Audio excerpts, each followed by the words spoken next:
चुनाव के संकल्प पत्र में एनसीआर नेशनल कैपिटल रीजन की तर्ज पर एससीआर स्टेट कैपिटल रीजन का स्पष्ट रूप से बात कही गई थी। उसके अनुरूप आवास पर्यावरण विभाग के माध्यम से माननीय मुख्यमंत्री जी की अध्यक्षता में एससीआर का एक्ट पिछले मानसून सत्र में लाया गया और माननीय राज्यपाल महोदय का भी उसमें हस्ताक्षर हो गया है। वो विधेयक अब अधिनियम का रूप धारण कर लिया है और जल्द ही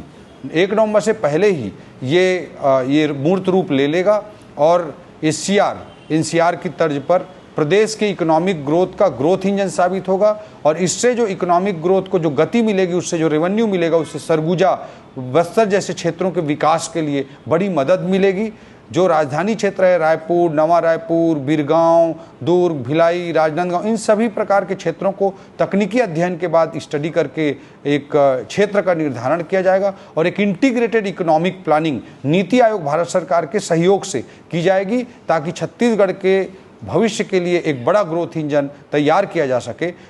तेलंगाना की इकॉनमी की कल्पना हम बिना हैदराबाद के नहीं कर सकते, कर्नाटक की इकॉनमी की कल्पना हम बिना बेंगलोर के नहीं कर सकते और एक तरह के ग्रोथ इंजन है। इनसे जो रेवेन्यू आता है, जो इकोनॉमिक ग्रोथ को जो गति मिलती है, उससे